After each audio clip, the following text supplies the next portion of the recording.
Here is a chance to see two great Railway Maniacs videos that you may not have seen before, featuring two gorgeous locomotives and a really good impression of a famous film star.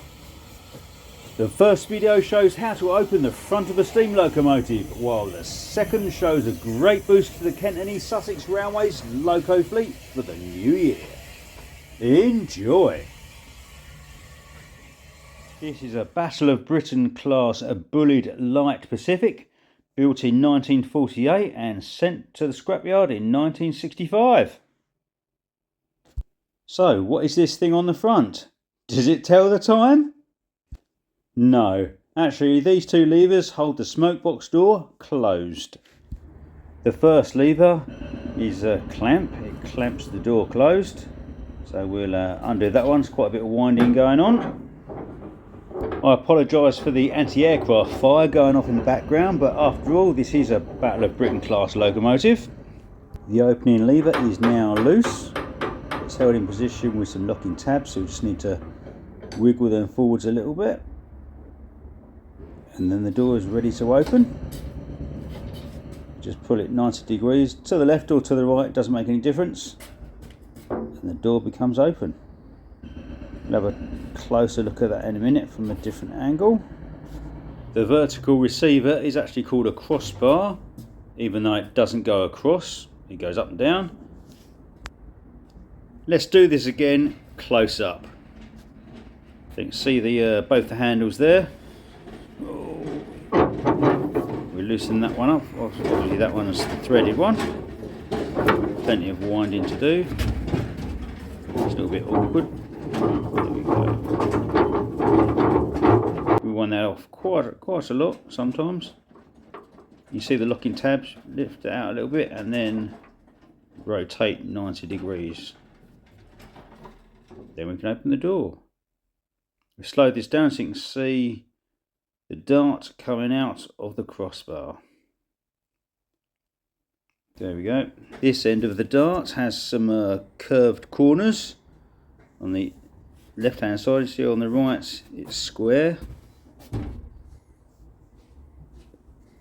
There we go. If we take a look at where the dart goes through the door, you'll be able to see the square machined part that the opening mechanism goes onto. Okay, let's remove and inspect each of these parts in turn, because after all they do a very important job by keeping this door closed. This is certainly the biggest wind-up toy steam engine I've ever played with.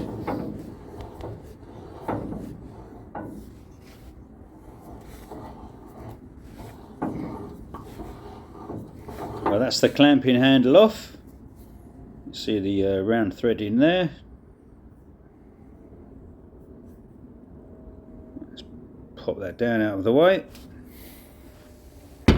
Next is what I'm going to call the locking handle. That has a square hole through it.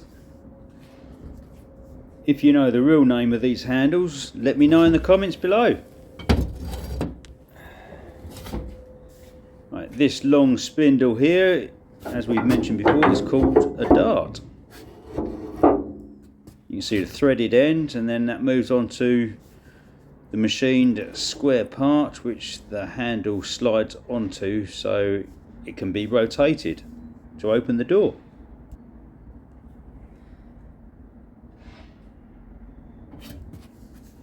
Right, let's have a closer look at that. We'll take it out of the door.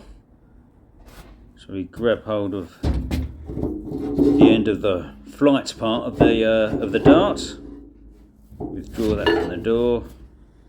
We pop that on the floor with the two handles and have a quick look at those. As you can see, the leading edge of the flight of the dart has its corners rounded off to help it into the eyelets of the crossbar. It's time now to reassemble this and get this door closed. First of all, we'll pick up the dart and then we'll place that into the smoke box door. The centre of the door. Pop in there a little bit, making sure the dart is in vertical position, we slowly and gently close the door, making sure the dart goes through the crossbar. There we go. Oh, the door is closed. Bullseye.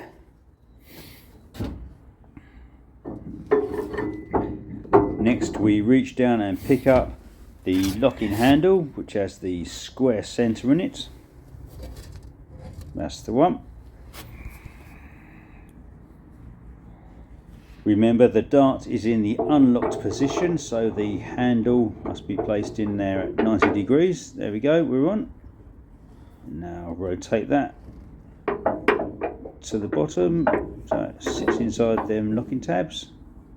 Pull the dart forwards, there we go, just take up any slack, there we go, and that's in position.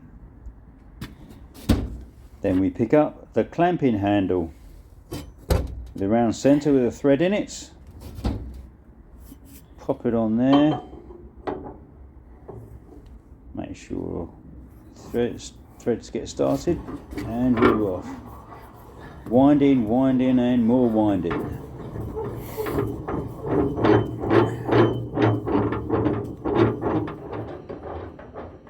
We'll wind that till it just nips up, and then just have a bit of a shake and settle things down and wind it some more. Now is anything loose? A little bit more. By winding the handle, we are putting some tension on the dart, which is actually on the rear of the crossbar, which is pulling the door closed. So now it's firmly in position. It's nipped up. It's closed. We've checked the seal both sides. We don't do it too tight, otherwise the front of the door will actually cave in. And now listen out for the best film star impression you have ever heard. Just a quick video, we happened to come across this lovely freshly painted Class 20 diesel loco being dropped off at Woodham Road for the Kent and East Sussex Railway.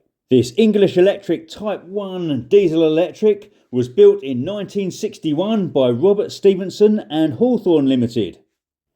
At nearly 47 foot long, its 1000 horsepower engine can propel this 80-ton loco to 75 miles per hour. This fine example, 20087, was built in 1961. It is one of 228 manufactured, and of those, 22 are preserved and 6 of them, believe it or not, are still in service running around the network somewhere.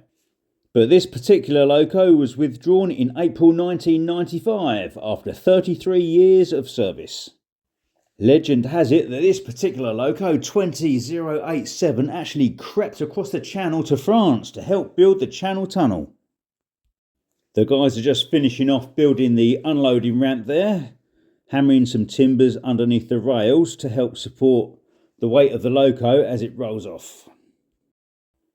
The Class 20s are affectionately known as choppers. This is due to the fantastic sound their engines make, sounding like helicopters when they're under load.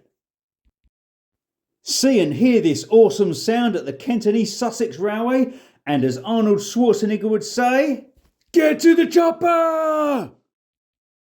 If you want to see more of our videos, don't forget to subscribe. It's free, and push that round button in the centre of your screen. After you've subscribed, don't forget to hit that like button. It helps us enormously. Then click on the before and after video to the left. And remember, get to the chopper!